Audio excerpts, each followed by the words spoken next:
Hello and welcome back. I'm John Stark, aka Mac the Movie Guy, aka Mac the Hotness. Nobody calls me that. I'm a blind film critic, which means I can't see you. I wouldn't be able to see you anyway because you're watching this on the internet, and I'm not that good.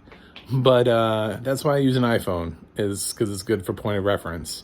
And I, for whatever reason, decided, you know what? I'm going to review a film today.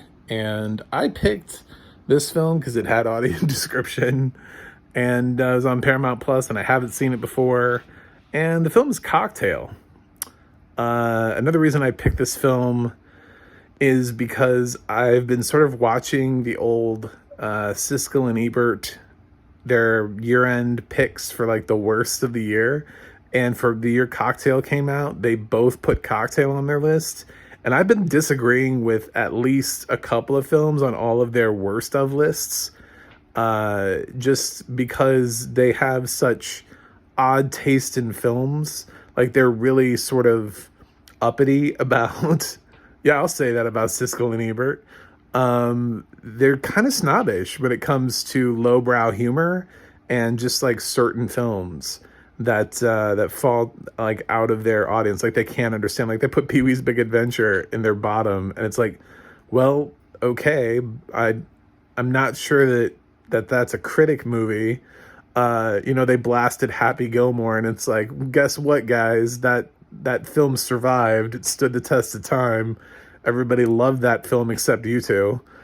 So there's some films that just have surprised me being on the bottom list. And one film I saw on there and I was like, Cocktail. I thought people liked that in the 80s, but I hadn't seen it, so I couldn't personally have an opinion on it.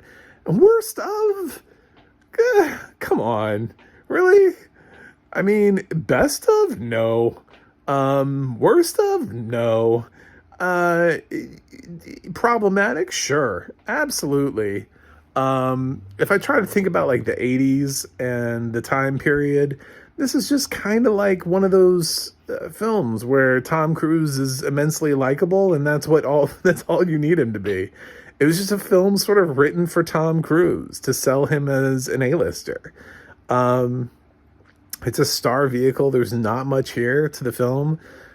He's somebody who goes to college for like all of 5 seconds and then spends the rest of his time as a bartender. He kind of floats around bars. Like, he's got a bar and like he wants to like franchise New York bars across the country, and then college fails him, and then he ends up down south at a beach bar, and then he's back up in New York City again, and it just follows him around bartending, and he just keeps hooking up with random women. I don't know.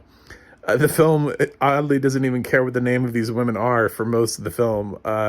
It just, most of the time that you meet these women, nobody asks them their name. They're just the woman, and so you get described as the sexy woman or the blonde girl or whatever in the audio description for like the length of until such time that we are graced with their name.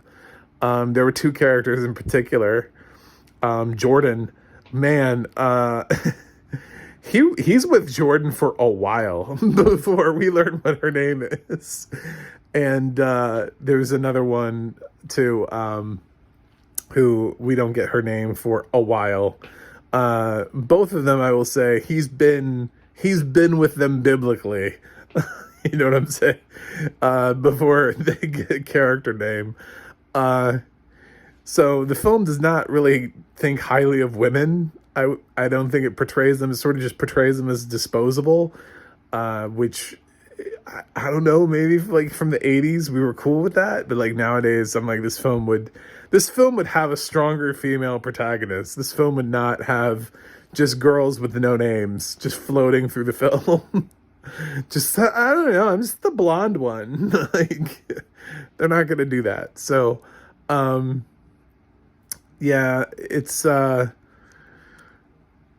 it's just, yeah, it's very pro like party life and alcohol until like the end when it's not, until the end when just something sort of really unexpected happens. Cruz plays a character who has an uncle that has a bar, but he's also got this like best friend who also is like a bartender, is like his mentor, and wants to like also move up in the world, and keeps telling him that, you know, that hot rich ladies come into bars and you can just hook up with one of them and be set for life. Like that's kind of the goal of the film.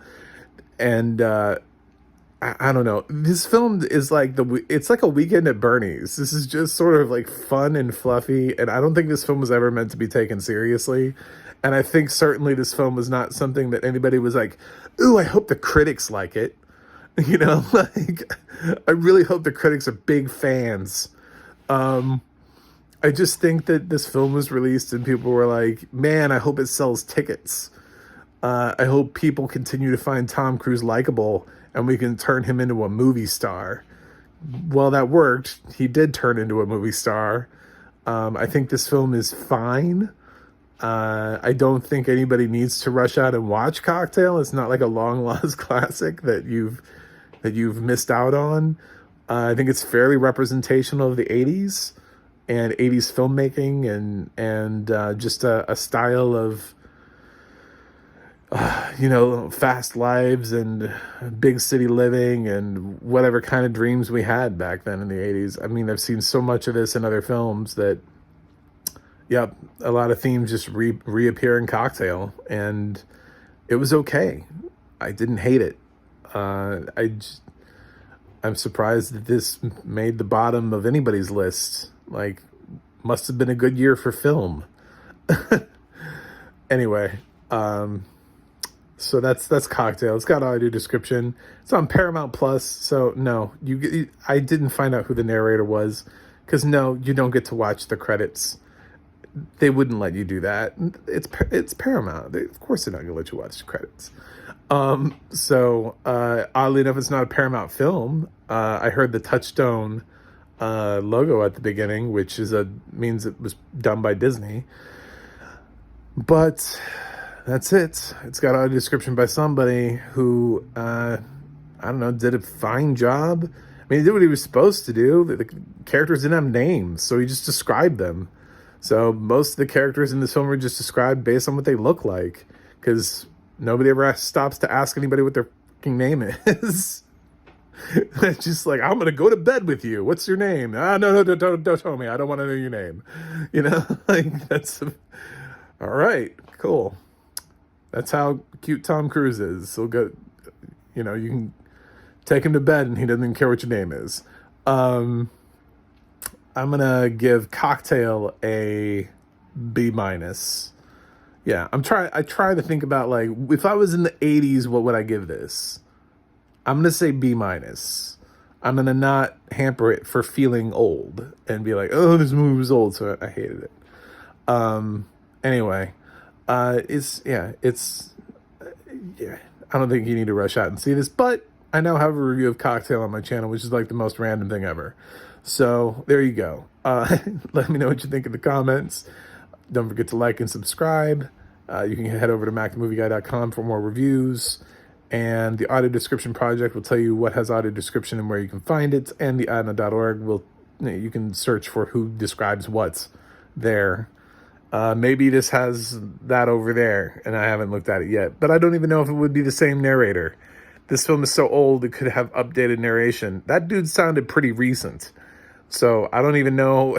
I don't know if it's the same narrator or if it's new narration, or who knows. Anyway, don't drink and drive. That's the motto.